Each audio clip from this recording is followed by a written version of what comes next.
What if a man who had already survived his own apocalypse found himself thrown into a galaxy where apocalypse was not an event but a permanent condition?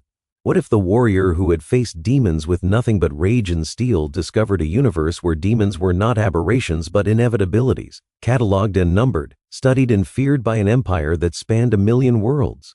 What if the Black Swordsman, marked by gods he refused to worship, landed in a realm where faith was weaponized and doubt was heresy punishable by death? The answer tears through reality like a blade through flesh, and the galaxy will never be the same. The rift opens above a world called Mortigar Prime, a forge world where Mechanicus priests worship the Omnissiah and 10 machines that have run without pause for 10,000 years. The sky, usually choked with industrial smog and the amber glow of foundries, splits open like an infected wound. Colors that have no names in any human language bleed through the tear, violet and crimson and something worse, something that makes the optic sensors of servitors short out from trying to process wavelengths that should not exist. Reality screams. The sound is psychic, bypassing ears entirely to resonate directly in the souls of everyone within 100 kilometers. Tech priests clutch their mechadendrites in confusion as their usually emotionless machine components experience something dangerously close to fear. Skitarii warriors raise their galvanic rifles toward the sky, targeting arrays struggling to acquire locks on something that refuses to obey the laws of physics their weapons were designed around. Then he falls. Not descends, not floats, but falls like a meteor wrapped in meat and fury. The impact crater he creates is 40 meters wide and 6 meters deep, the shockwave shattering windows in hab blocks 3 kilometers away and setting off seismic alarms that haven't activated in centuries. Dust rises in a choking cloud, and 4, 3 heartbeats, nothing moves. The world holds its breath. Then from the crater's heart, something stirs. A hand, massive and scarred, grips the edge and pulls.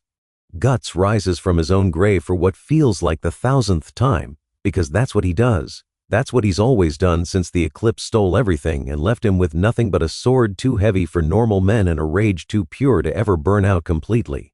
He stands in the crater wearing armor black as void and scarred as his soul, one eye blazing with determination while the other hides behind leather stained with old blood. Across his back rests Dragonslayer, the massive blade that should be impossible to wield. Too large to be called a sword, too crude to be called a weapon. More a slab of raw iron shaped by fury into something that kills demons because killing demons is all it's ever been asked to do. He surveys this new world with the practiced assessment of a man who has woken in too many hells to be surprised by one more.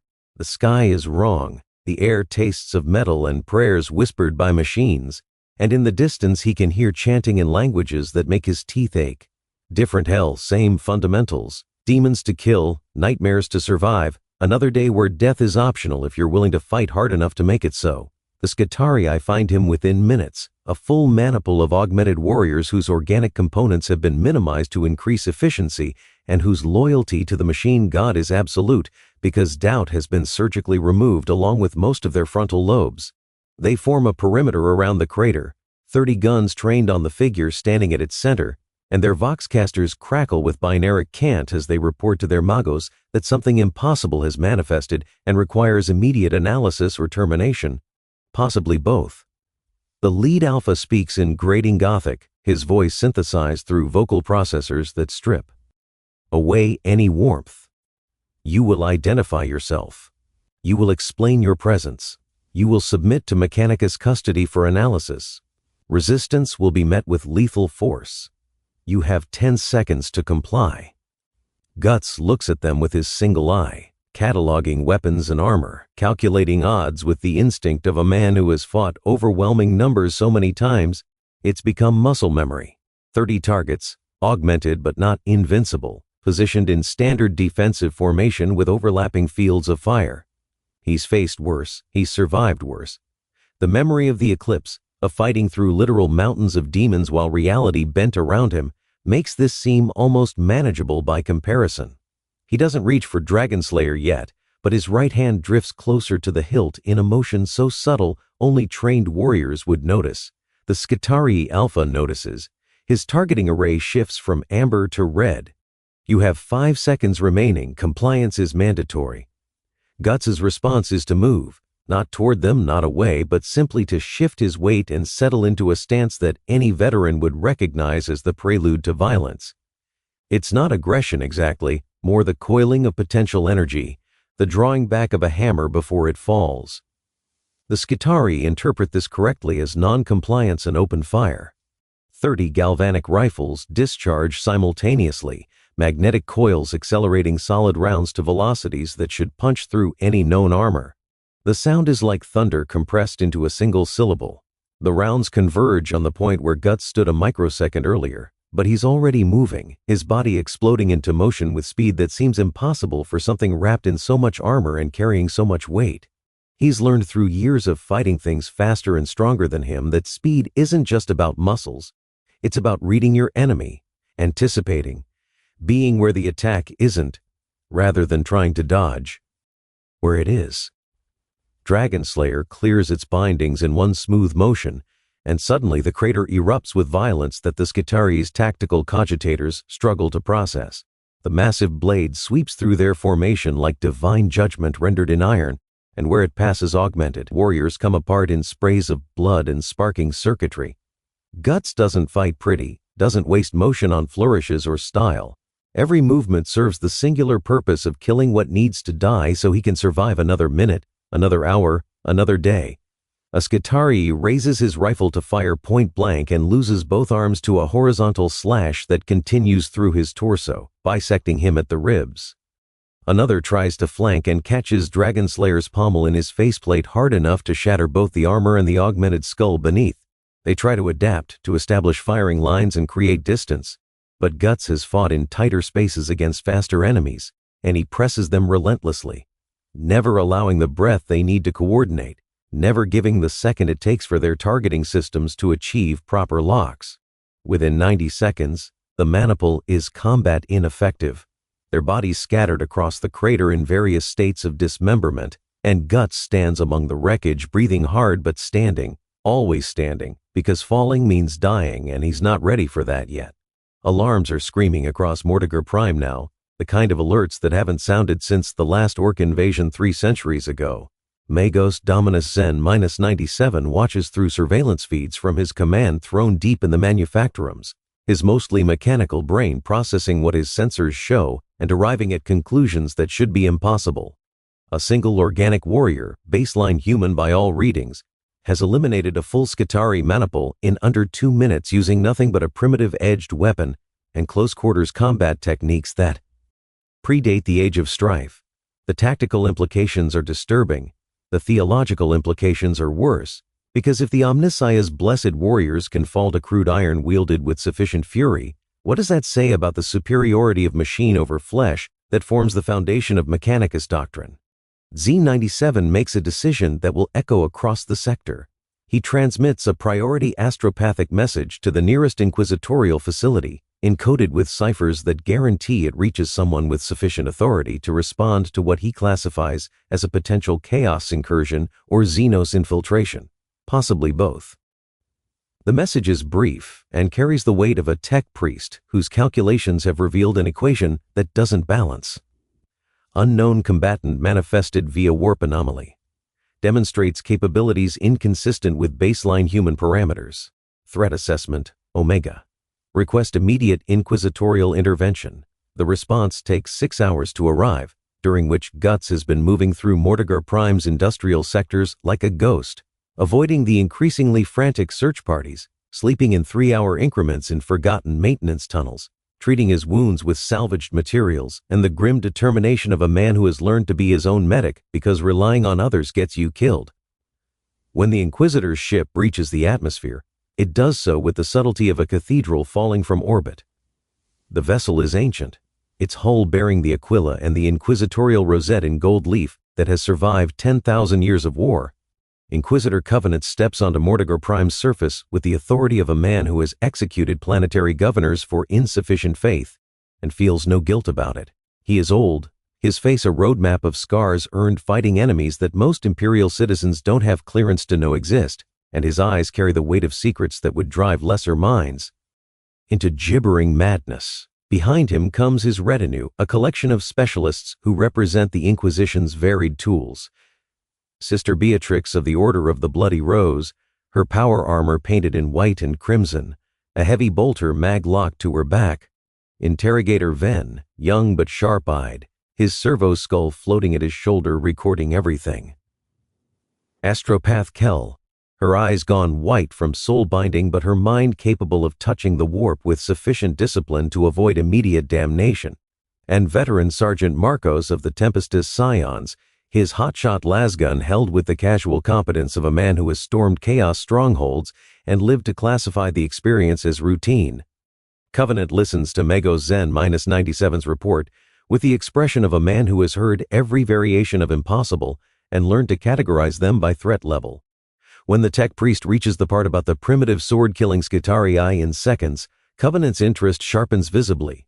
Primitive doesn't mean ineffective, he says, his voice carrying the rasp of a throat that has inhaled too much promethium smoke and found it preferable to fresh air. Show me surveillance footage of the engagement. They watch the crater battle 3 times, and with each viewing Covenant's expression grows more thoughtful. He sees what others might miss, the economy of movement, the complete absence of wasted effort, the fighting style of a man who has learned through brutal experience that survival requires treating every fight like it might be your last because it very well might be. He's not chaos-touched, Beatrix observes, her trained eye recognizing the distinction between corruption and simple violence. No mutations, no warp taint in his movements, no invocations to dark gods, just skill. Covenant nods slowly, which makes him either more interesting or more dangerous, possibly both. Find him. Bring him to me alive if possible, dead if necessary, intact either way. The hunt begins in earnest, Scions deploying through the industrial sectors with the coordination of elite warriors who have trained together for decades. They track him through thermal signatures and disturbed dust patterns, through eyewitness reports from servitors whose simple programming makes them honest witnesses, through the logic of elimination that narrows his possible locations with each passing hour. They corner him in a cooling tower 70 stories above the foundry floor, a cylindrical space filled with machinery that recycles heat back into the production process and creates ambient noise loud enough to deafen unprotected humans. Guts is halfway through binding a cut on his arm when they breach the entry points, Scions rappelling through access hatches with weapons raised. He's on his feet instantly, Dragonslayer in hand, every muscle coiled for combat. Sergeant Marcos raises his empty hand in what might be a peaceful gesture, while keeping his lasgun pointed safely aside. We're not here to fight unless you make us. The Inquisitor wants to talk. You've got skills, and the Imperium always has use for skilled warriors. Guts stares at him, weighing options with the practiced calculation of someone who has been in this exact situation before, surrounded by people claiming to want conversation while holding weapons that say otherwise. Talk about what? His voice is rough, unused to extended conversation, shaped by a throat that has screamed too many times. About where you came from, about what you are, about whether you're a threat that needs purging or an asset that needs employing. Marcos keeps his tone level, professional, the voice of a soldier delivering a message rather than making a personal judgment. The Inquisitor has authority that exceeds planetary governance. Refusing him is refusing the Emperor's will, and that ends badly for everyone involved. Guts processes this, recognizing the familiar framework of power dressed in religious language. Different empire, same structure. Comply or face consequences measured in firepower and casualties. He's fought his way out of situations like this before, but each time it costs, and right now he's running on reserves he barely has. Sometimes survival means knowing when to talk instead of kill. Lead the way, he says, not lowering Dragonslayer but not attacking either, a compromise that Marcos recognizes and accepts with a nod. They bring him to Covenant in what used to be a Mechanicus shrine, its altar cleared to make room for a command center filled with hololithic displays and communication arrays. The Inquisitor studies Guts like a zoologist examining a new species, his eyes tracking scars and armor, lingering on Dragonslayer with the focused attention of someone who recognizes that weapons sometimes tell more stories than their wielders. You killed 30 Skitarii in under 2 minutes with a primitive blade. Covenant begins without preamble. That suggests training and experience that shouldn't exist in someone without augmentation or genetic enhancement. Explain yourself. Guts meets his gaze without flinching, that single eye holding steady under scrutiny that has broken stronger men. I've fought things worse than your soldiers. Been doing it for years. The sword works because I make it work. Things worse than Skitarii. Covenant's tone suggests he's heard similar claims from cultists and madmen before dismissing them. Describe these things. So Guts does, carefully, editing his history into something that might make sense to people who exist in this universe. He talks about demons, about entities from beyond reality that corrupt and consume, about fighting them with nothing but steel and determination because sometimes that's all you have and it has to be enough. He doesn't mention the eclipse by name, doesn't explain the god hand or the brand or the specific cosmology of his origin. Those details would raise questions he can't answer, without sounding insane. But he gives them enough. The framework of a warrior who has faced supernatural horror and survived through skill and refusal to submit. Covenant listens, his enhanced memory recording every word, and when Guts finishes, the Inquisitor is quiet for a long moment. Finally he speaks, and his voice carries decision weight. The warp rift that brought you here has closed, but its effects linger. There are reports of minor daemon manifestations in the northern wastes, cultist activity among the menial workers, corruption that requires purging. I'm assembling a strike force. You will accompany us. Consider it a field evaluation. Prove yourself useful and we discuss long-term arrangements. Prove yourself compromised, and Sister Beatrix will grant you the Emperor's mercy with a bolter round between the eyes. Clear? Guts nods once. It's the same deal he's been offered 100 times in 100 different hells: fight and maybe survive, refuse and definitely die. When do we leave? Immediately. Covenant gestures to his retinue. Sergeant Marcos will assign you equipment. We deploy in 2 hours. They give him flak armor that doesn't fit right, too small in the shoulders, too loose in the waist, designed for someone who hasn't spent years developing the specific musculature that comes from swinging Dragonslayer thousands of times. He accepts it because even poor armor is better than exposed flesh when last bolts start flying. They offer him an autogun and he refuses, his right hand never straying far from Dragonslayer's hilt, the only constant in a universe that has proven repeatedly that nothing else can be trusted. Interrogator Ven approaches with a servo skull that circles Guts like a curious insect, its sensors whirring. Fascinating, Ven mutters, reading data streams. No obvious mutations, no psychic signature, baseline human by every metric except performance capacity. How is this possible? Practice, Guts says, the same answer he gave. Marcos, and it's true even if it's incomplete. Practice refined through trauma, skill purchased with blood, strength built from the ruins of everything he lost. The Valkyrie gunship screams through Mortigar Prime's toxic atmosphere toward the northern wastes, carrying Covenant's kill team toward reports of cultist activity centered around an abandoned processing facility. Intelligence suggests a minor daemon has manifested, something drawn through the weakened veil where Guts' arrival rift opened. The Inquisitor's plan is surgical: infiltrate the facility, locate the corruption source, purge with extreme prejudice, extract before reinforcements can arrive. Standard operation that Covenant has executed dozens of times with acceptable casualty rates. They deploy under a sky the color of infected brass, the sun filtered through chemical clouds until it's just a suggestion of light in the murk. The processing facility looms before them. 3 kilometers of industrial architecture gone silent, its furnaces cold, its conveyor systems frozen mid-operation. The only movement is cultists, dozens of them wearing the rags of menial workers marked with symbols that make Beatrix mutter prayers of warding. They've painted the 8-pointed star of chaos on every surface, converted the facility into a temple to dark gods whose names should never be spoken aloud. At the facility's heart, the daemon waits, a lesser entity by warp standards but still dangerous to baseline humans. Its form shifting between states of matter, flesh and smoke, and something worse that hurts to perceive directly. Covenant's team advances with military precision, Marcos's scions forming a defensive perimeter while Beatrix's heavy bolter provides overwatch. Guts moves with them but not of them, keeping pace but maintaining the independence of a man who has learned that trusting formations gets you killed when the enemy doesn't care about your tactical doctrine. The first cultists die to scion hotshots, last beams punching through corrupted flesh with surgical accuracy. But more keep coming, pouring from the facility's depths in numbers that suggest this corruption runs deeper than intelligence reported. They're armed with crude weapons, industrial tools repurposed for violence, and they attack with the fearless abandon of true believers who consider death a blessing. Guts meets them at a choke point between two processing vats, and Dragonslayer begins its terrible work. The first cultist loses his head to a horizontal slash that continues through 3 more behind him. The second wave crashes against him like water hitting stone and breaks apart with similar physics, bodies falling in pieces, blood painting machinery that hasn't run in weeks. Sister Beatrix watches from her overwatch position and feels something cold settle in her stomach as she witnesses violence that transcends mere combat skill and approaches something almost supernatural in its efficiency.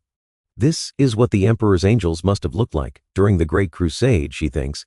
This is what humanity becomes, when every weakness is burned away and only the killing edge remains. They reach the facility's heart where the daemon waits, and Covenant speaks words of banishment in High Gothic while Astropath Kel channels psychic energy that makes reality shiver.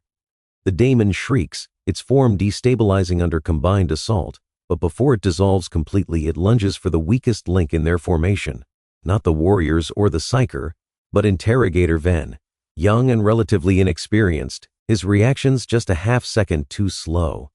The daemon's claw, incorporeal but no less deadly for it, sweeps toward Ven's throat with speed that shouldn't exist in the material universe. Dragonslayer intercepts it.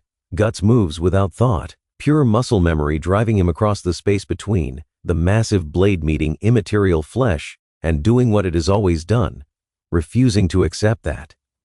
Anything is unkillable, rejecting the premise that demons are invincible, imposing through sheer violent will the truth that everything bleeds if you hit it hard enough in the right place. The daemon screams, the sound making everyone's ears bleed, and where Dragonslayer cut through its essence smoke rises in the warped tears, banishing the entity back to whatever hell birthed it. Silence falls over the facility like ash.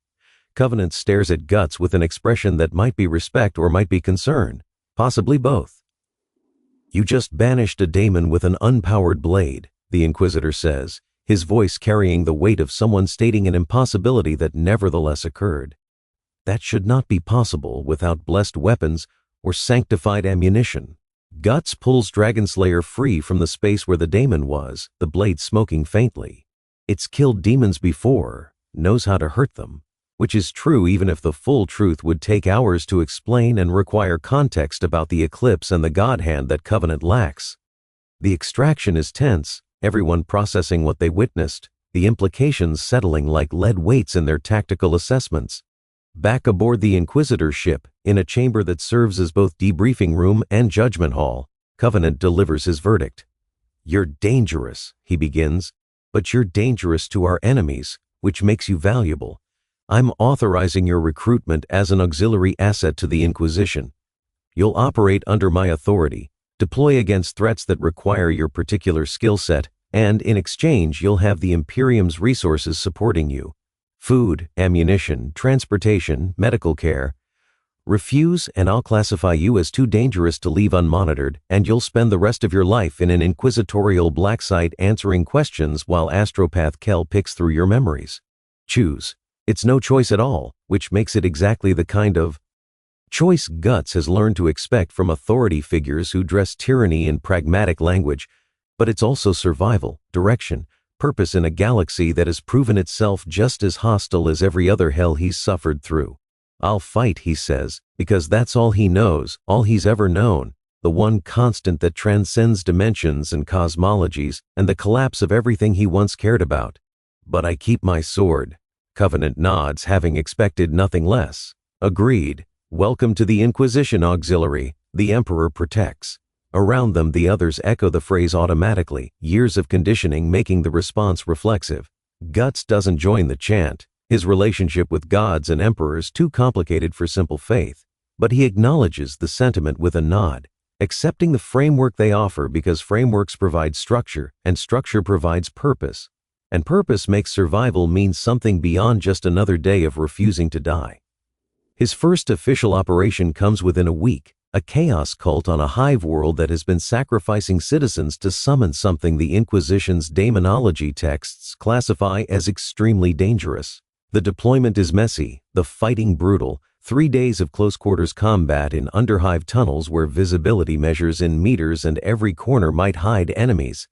Guts fights through it with the grim determination that has carried him through every nightmare since the eclipse. Dragonslayer carving paths through corrupted flesh, his armor accumulating damage faster than the scions can repair between engagements. They lose 2 team members, a scion to a Daemon's claw, and Astropath Kel to psychic backlash when she pushes too hard trying to locate the cult's leadership. The survivors emerge hollow-eyed and haunted, but Guts emerges the same as he entered, because horror stopped being new to him a long time ago. Covenant watches him in the aftermath, sees how he maintains his weapon with ritualistic care, how he binds his wounds without complaint, how he exists in a state of permanent readiness that never fully relaxes even in supposed safety.